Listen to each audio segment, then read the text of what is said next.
O título dessa comunicação é As Cartas de Osman Lins e Hermilo Borba Filho, uma amizade virtual tocada pelo real.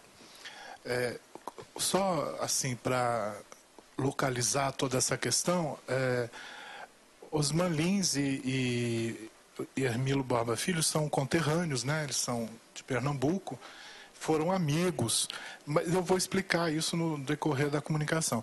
E as cartas essa troca de cartas, que foi muito intensa, foi depositada no IEB como uma cópia. Quem fez, na verdade, a organização disso foi a segunda esposa do Osman, a Julieta de Godoy Ladeira. E ela tinha a intenção de publicar essas cartas. E, infelizmente, ela não conseguiu. Às vezes a gente encontrei pela Raquel alguns bilhetes dela, assim, um pouco revoltada com o mundo editorial, porque ela não conseguia essa abertura do mercado editorial para publicar essas cartas. E, na verdade, ela só reproduz, vamos dizer assim, o que também as cartas trazem, porque é uma discussão muito grande em cima dessa questão do mercado editorial também, que está presente nessas cartas. Então, pelo que me consta, ela depositou essas cartas, o original delas, na casa de Rui Barbosa. E a cópia que existe aqui no IEB, tem anotações, provavelmente são anotações da própria Julieta, né? E com essa intenção, porque ela puxa uma nota aqui, eventualmente puxa uma notinha lá, e nas cartas fotografadas que eu tenho da casa de Rui Barbosa, essas anotações não estão, as cartas estão lá, naturais, né? Então, foi uma intenção da Julieta fazer uma publicação. Ela escreveu uma apresentação, ela escreveu um perfil biográfico dos dois amigos, e infelizmente não conseguiu. Então, o meu trabalho está sendo justamente retomar, eu espero conseguir, porque parece que tem uma maldição em cima dessas cartas, que acaba ficando sempre à espera de alguém que consiga finalizar aquilo, né? Tomara, eu estou esperando, estou torcendo. O dossiê, na verdade, chama-se Viva a Vida, porque foram as últimas palavras do Hermilo para o Osman em 76, um pouco antes da morte dele, né? E o Osman, infelizmente, veio a falecer no ano seguinte, né? Então, a relação de amizade, a vida entre os escritores conterrâneos Osman Lins e Hermilo Borba Filho aconteceu, pode-se dizer, quase que exclusivamente, como se concebe hoje, num ambiente virtual, sem que, no entanto, o real deixasse de pautar suas intermináveis conversas. São muitas cartas, e o que espanta é que elas têm... Eu procurei falar desse ambiente virtual, puxando um pouco para a nossa realidade, porque elas têm uma frequência muito parecida com essa frequência que hoje nós ainda temos com relação aos e-mails, que vão e vêm com muita frequência. Parece que mal dava tempo de uma carta chegar e o outro já intuía aquela carta e já respondia. Então, era constante essa conversa entre eles. Sobretudo, pensar nessa questão virtual, que é o objetivo dessa fala. Porque a amizade real entre os dois escritores começou, a bem da verdade, por volta de 1959. Como o próprio Osman Lins relata num texto de julho de 76, que ele escreveu em homenagem ao amigo, então, recentemente falecido. Então, eu vou chamar aqui as falas do Osman, do Hermilo e da Julieta, justamente para ilustrar essa questão da virtualidade dessa correspondência, dessa troca de informações, né? Diz o Osman: nossa aproximação datava de 1959. Eu seguia na Escola Belas Artes, no Recife, um curso de dramaturgia que não chegou a ser reconhecido. E Hermilo Borba Filho era um dos meus professores. A classe, que começara com alguns alunos, acabara reduzindo-se a um eu. Hermilo estava voltando de uma longa temporada em São Paulo, onde desempenhara várias atividades e publicara em 57 seu primeiro romance, que ele era romancista, mas era também dramaturgo. Mais dramaturgo que romancista, na medida em que o Osman era mais romancista que dramaturgo. Os Caminhos da Solidão, o romance do Hermilo. Eu escrevi o meu terceiro livro e tinha a ideia de transferir-me para a cidade que ele acabava de deixar. Quer dizer, o Hermilo vai de São Paulo, volta para Recife e ele vem de Recife para viver em São Paulo. Então, é uma troca, né, de lugares, na verdade, geográficos. Né? Natural, portanto, que as aulas, então, degenerassem em conversas sobre a sua experiência de imigrado do Nordeste e problemas de ficção. Mas não. Religiosamente, Hermilo dava as aulas e eu cumpria os meus deveres de aluno. Depois das aulas, porém, às vezes saíamos juntos. Que restou em mim das conversas, então? Pouco. E não creio que as aprofundássemos. Ficamos, além disso, no nível da camaradagem. As nossas relações não evoluíram no sentido de um convívio mais estreito. Talvez porque ambos fôssemos discretos em relação aos nossos projetos literários e sentindo que as propostas de trabalho divergiam, receássemos chegar a uma área de atrito. Terminado o curso, viajei para o exterior e no início de 1962 transferi-me para São Paulo. Assim perdemos o contato e a sua dedicatória do Sol das Almas, de 65, vem ainda simplesmente, entre aspas, com o abraço do autor. A mais recente, porém, em 7 dias, a cavalo, que é de 1975, declara amizade firme. Então, é exatamente isso que aconteceu entre eles. Enquanto eles conviveram, puderam conviver, a relação era tímida, digamos assim. Eles saíam, conversavam, mas não se aprofundavam nos próprios projetos, nas questões literárias que os tocavam. E isso foi acontecer exatamente nas cartas, por isso esse ambiente virtual de reprodução, que hoje é objeto dessa pesquisa. Foi, então, por necessidade de obter algum comprovante dessa sua participação desse curso do teatro que Osman, em 65, escreveu a Hermilo solicitando ao amigo orientação para obtenção desse comprovante. Então, aquela amizade que havia congelada, digamos assim, foi quebrada por uma primeira carta de 65, em que o Osman pede para ele orientação. Olha, como é que eu faço para obter alguma informação, alguma certidão de que aquele curso eu segui com você? A coincidência foi que o Hermilo responde logo em seguida. Anteontem, se não me engano, o presidente da República assinou sem vetos a lei que oficializa o ensino do teatro no Brasil. Chegou, portanto, a hora de você legalizar o seu diploma. Mande uma procuração que cuidaremos disto aqui, certo?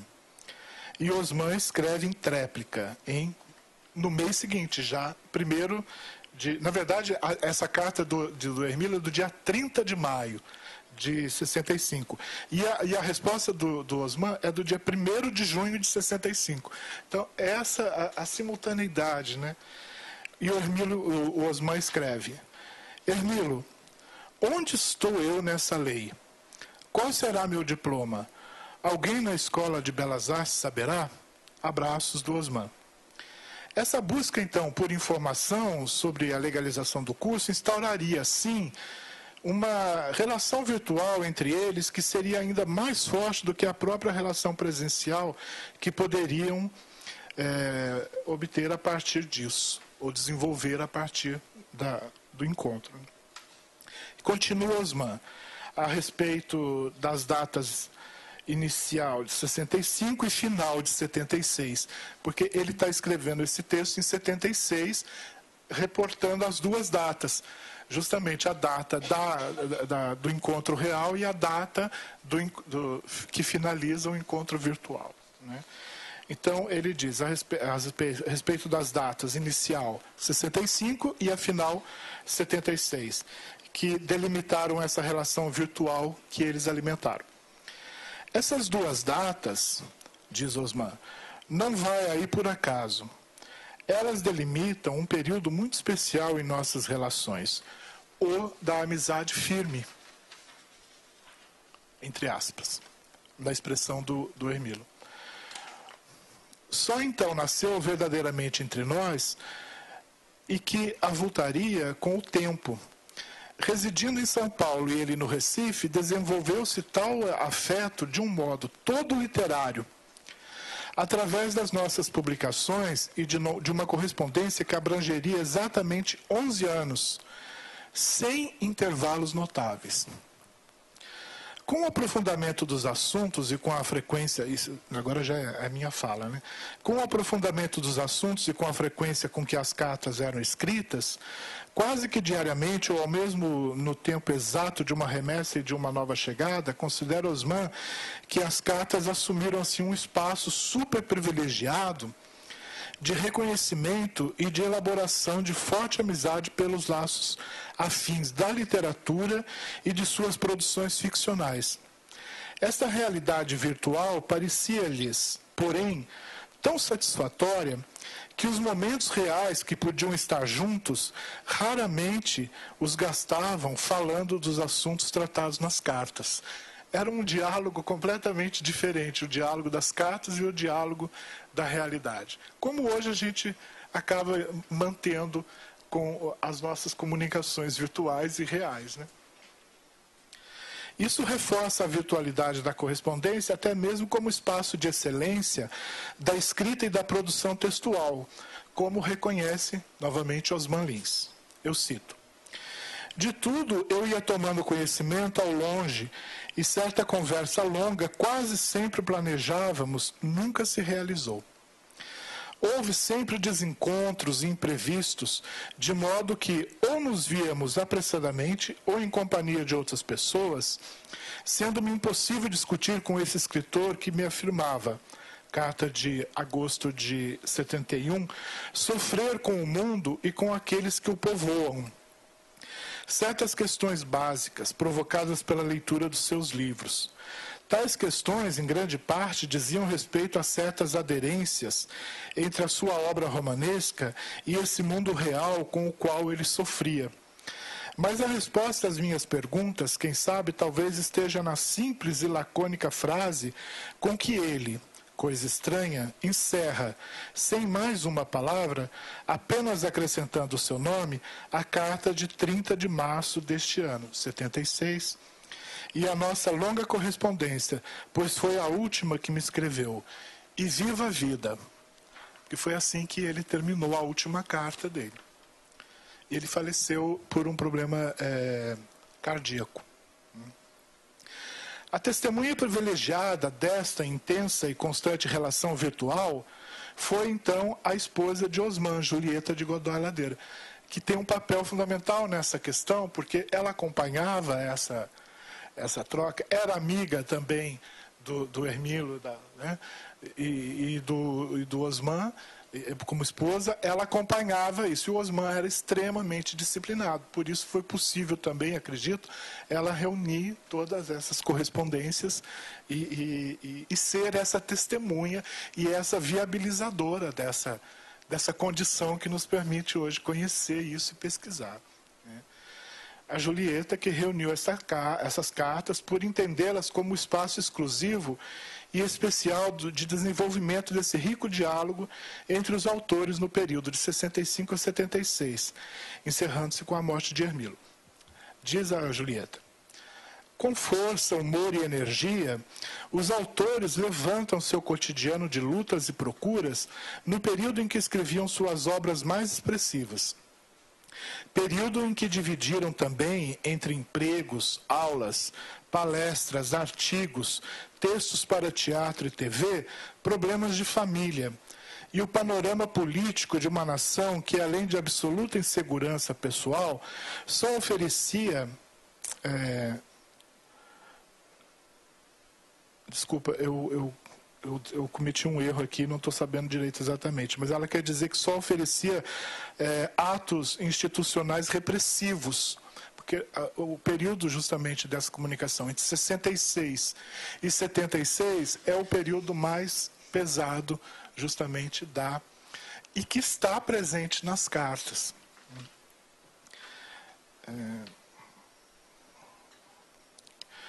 Só oferecia atos institucionais repressivos, censura, ameaças. Alguns de seus livros mais importantes chegariam a ser contratados, em primeiro lugar, fora do Brasil. E isso é uma angústia muito grande, sobretudo do Osman. Ele consegue contatar e produzir a edição de livros dele, com contratos, na França, em outros países, mas não conseguia no Brasil.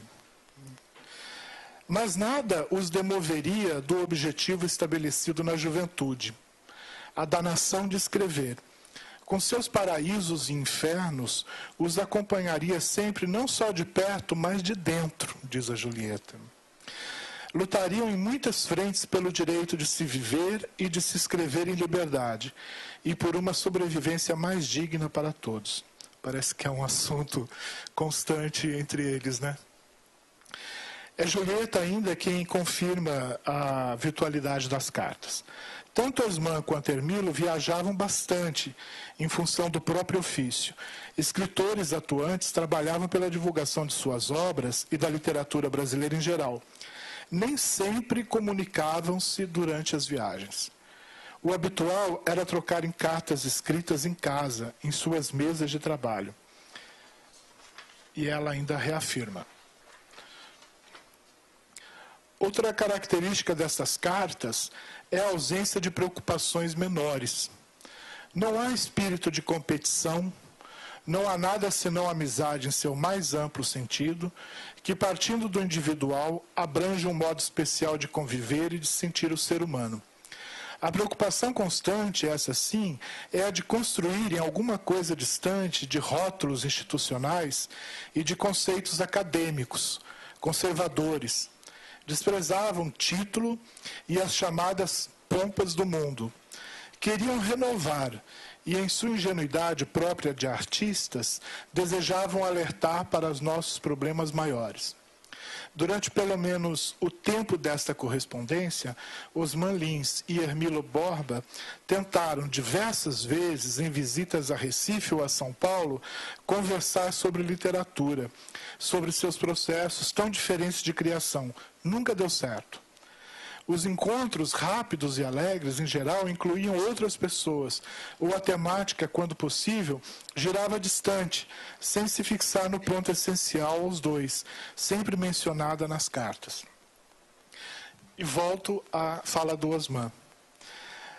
Diz ele, as notícias divulgadas nos jornais, quando morreu Hermilo, diziam dele, romancista, dramaturgo, diretor do Departamento de Documentação e Cultura do Recife, produtor de TV, fundador e diretor do Teatro dos Estudantes de Pernambuco e do Teatro Popular do Nordeste, junto com o Ariano Suassuna.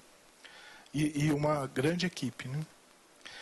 Há por trás de quase todos esses títulos e iniciativas um combate que passa despercebido do público.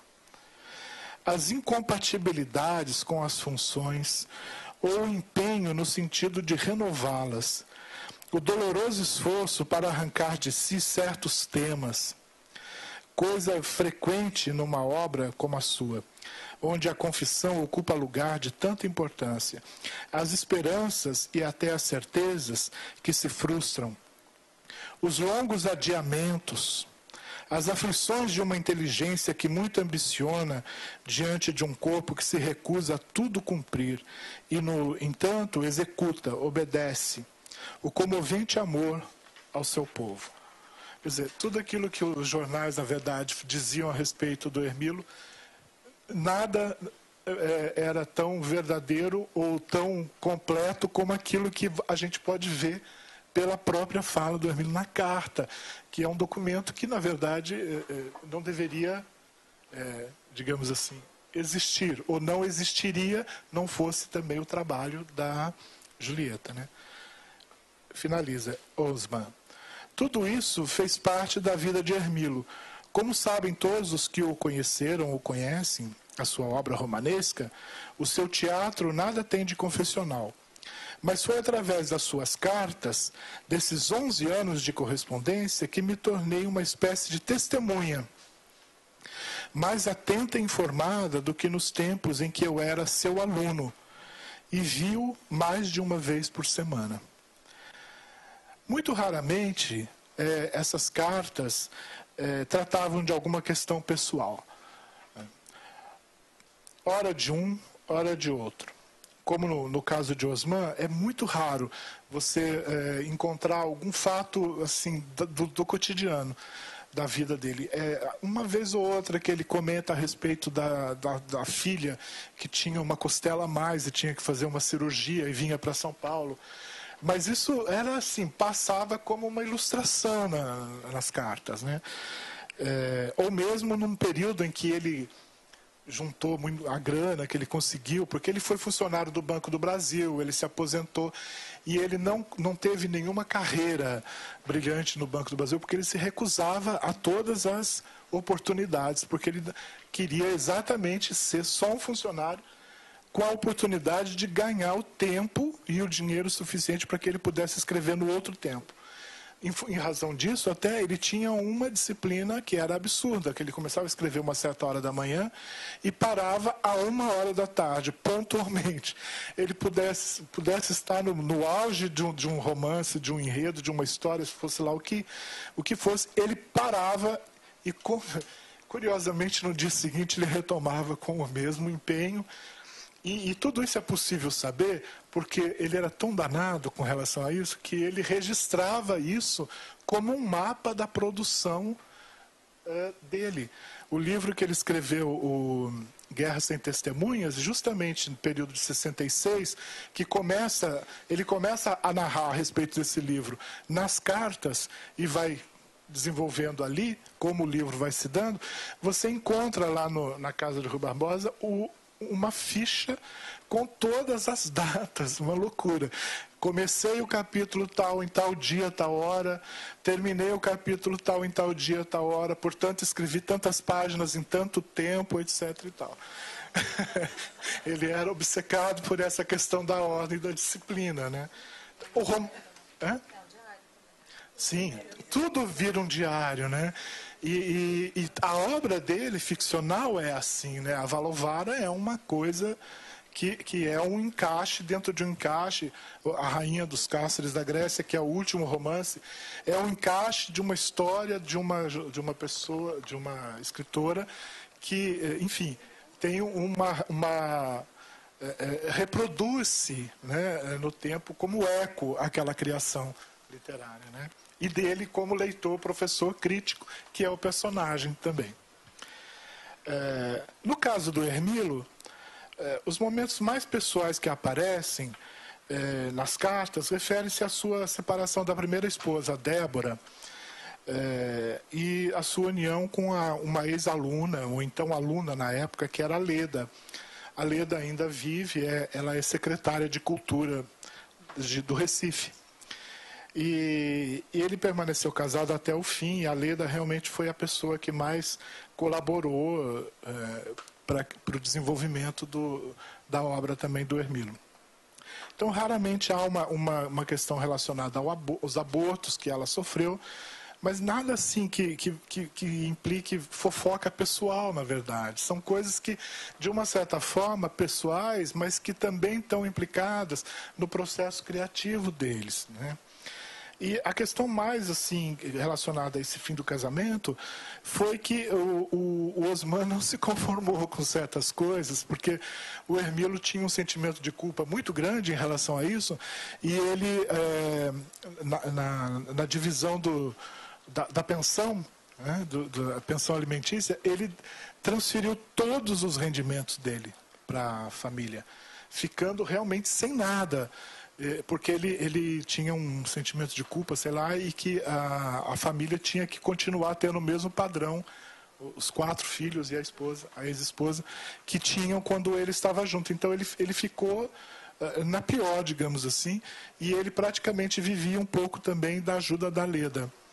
E o Osman não admitia isso, porque o Osman achava que ele tinha que estabelecer um valor que também pudesse a ele ter usufruído do que, na verdade, era do trabalho dele, né? Os direitos autorais, etc. Principalmente também porque a família, de início, teve uma atitude que foi questionável, que a esposa reteve um manuscrito de um dos últimos romances dele, e ele ficava muito triste porque ele achava que ele tinha que reescrever e não conseguia mais lembrar. Aquilo era tortura para o Osman. Então, mesmo assim, mesmo eles discordando, não havia, na verdade, uma animosidade entre eles em relação a isso. Bom, afora essas questões pessoais e pontuais, como também comentários velados ou sutis a respeito da situação política do país, porque realmente eles usavam até alguns recursos para falar dos generais, das dificuldades, e há comentários bem ácidos a respeito dos editores, sobretudo, né? Enio Silveira, entre tantos, né? Essa realidade em que eles estavam mergulhados, da ditadura, como a gente viu entre 66 e 76, o auge desse período, com a decretação do AI-5 em dezembro de 68. As cartas foram exclusivamente, então, um espaço de discussão de questões relacionadas essencialmente aos projetos literários de cada um.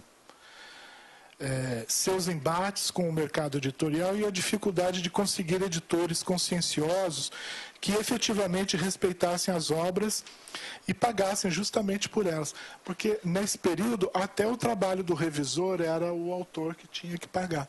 As editoras não queriam também custear isso.